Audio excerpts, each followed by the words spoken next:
کیا جنت میں صرف انسانوں کو ہی داخلہ نصیب ہوگا یا پھر جنات بھی جنت کے حقدار ہوں گے؟ یار دعا کریں انسان ہی پہنچ جائیں جنت میں، کیونکہ یہاں تو بریلوی دیوبندیوں کے جانے پہ راضی نہیں ہے، دیوبندی بریلویوں کے جانے پہ راضی نہیں ہے، اہل حدیث جو ہیں وہ ان دونوں کے جانے پہ راضی نہیں ہے، شیعہ سنیوں کے جانے پہ راضی نہیں ہے، اور سنی جو ہے وہ شیعہ کے جانے کے اوپر راضی نہیں ہے۔ بلکہ آپ کو یاد ہوگا، آپ کے ساتھ ہی ایک دفعہ میرا وہ کوشچن آنسر سیشن چل رہا تھا، اس میں آپ نے ایک جملہ میرے اوپر کس دیا تھا۔ جی ہاں، تو میں اسی کو ریپیٹ کرتا ہوں۔ وہ جو انیف ڈار صاحب نے ایک مضمون لکھا تھا نا، انہوں نے کہا تھا کہ جو جنت ہے وہ ونڈرز سے بھرپور ہوگی، ٹھیک ہے۔ شیعہ جو ہیں صحابہ کو جنت میں دیکھ کے پریشان ہو جائیں گے، ٹھیک ہے، ان کو اطراء نکل جائے گا یار یہ بھی جنت میں۔ سنی جو ہے وہ شیعہ کو جنت میں دیکھ کے پریشان ہو جائیں گے کہ یار ان کو تو ہم نے فنڈنگ لے کے کافر قرار دیا تھا، ٹھیک ہے۔ اور بریلوی دیوبندیوں کو دیکھ کے پریشان ہو جائیں گے، دیوبندی بریلویوں کو دیکھ کے پریشان ہو جائیں گے۔ تو اس پہ آپ نے جو کچھ کہا تھا وہ دوبارہ ریپیٹ کر دیں۔ میں نے کہا تھا آپ کو دیکھ کے سارے ہی حیران ہو جائیں گے۔ میں نے کہا تھا آپ کو دیکھ، کیونکہ میرے اوپر تو اجماع کیا ہوا نا ان کے مولویوں نے۔ اچھا علی بھائی، انشاءاللہ ان کو حیرانگی ہوگی انشاءاللہ۔ اس سوال سے ایک اور بات ذہن میں آ گئی ہے کہ یہ جو جنات ہوتے ہیں ان کے بھی کوئی باقاعدہ فرقے ہیں؟ ہاں جی، وہ بار شریعت میں مفتی امجد علی صاحب نے لکھا ہے کہ جنات میں وہابی بھی ہیں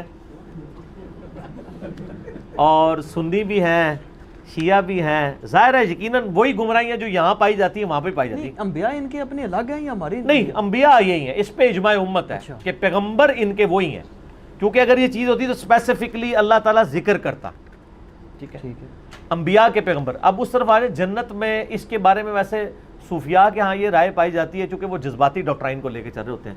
وہ کہتے ہیں جی جنت سے ہمارے ابا جی کو نکالا گیا تھا تو جنت ہمارے ابا جی کی میراث ہے، ہمیں ملنی چاہیے، جنوں کو نہیں ملے گی۔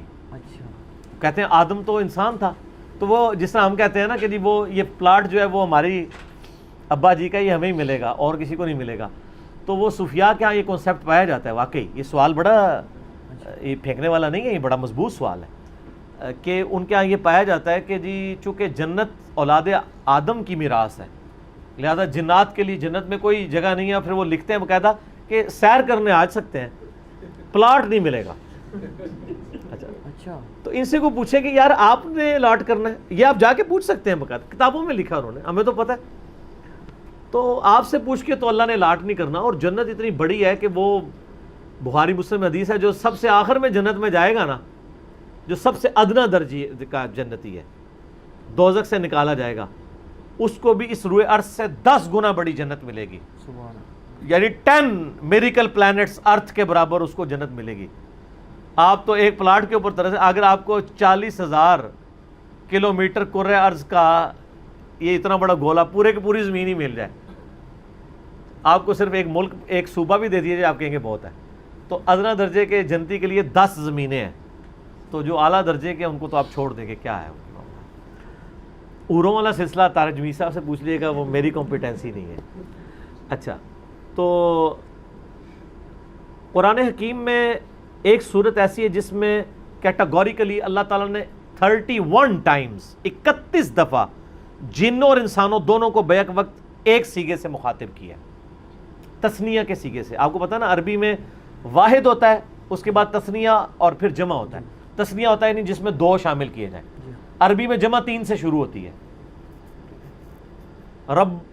رب المشرق والمغرب، رب ہے مشرق اور مغرب، یہ سنگولر کا سیغہ۔ رب المشارق والمغارب، کئی مشرقیں اور کئی مغربیں، اور رب المشرقین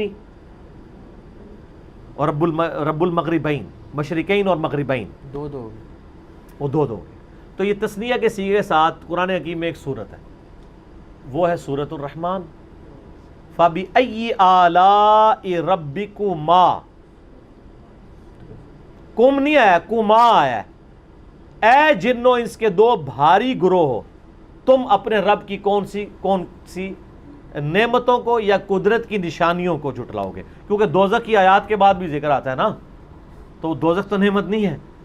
تو وہ مودودی صاحب نے صحیح ترجمہ کیا، انہوں نے ہر دفعہ اس کا ترجمہ چینج کیا ہے، کیونکہ اعلیٰ کا مطلب ہوتا ہے قدرت کی بڑی نشانی، جنت بھی بڑی نشانی ہے، دوزخ بھی بڑی نشانی ہے۔ تو وہاں پہ جب جنتیوں دوستیوں کا ذکر ہوا ہے اور کہا مجرمین اپنی شکلوں سے پہچان لیے جائیں گے، ماتھے سے گھسیٹے جائیں گے، اور ولیعوذ باللہ اللہم اجرنا من النار، اس کے بعد پھر آیا فبی آلاء ربکما تکذبان.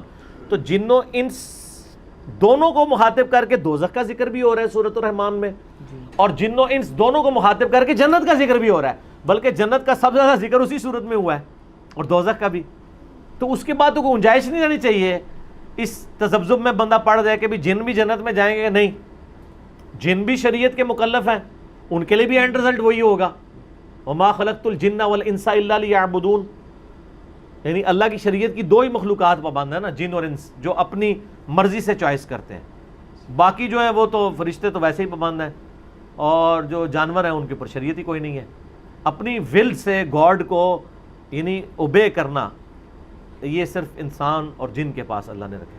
اور سر میں اس پہ اکثر جملہ بولتا ہوں، اپنی مرضی سے اپنے خدا کو چوز کرنا، یہ وہ بڑی کوالٹی ہے جو جبرائیل کے پاس بھی نہیں ہے. جبرائیل نے خدا کو مانا ہے خدا کی مرضی سے، اور آپ اپنی مرضی سے گیون سرکمسٹانسز میں مشکل اور اچھے حالات میں اپنے رب کو چوز کر لیتے ہیں. یہ وہ دولت ہے جو جبرائیل کے پاس بھی نہیں ہے.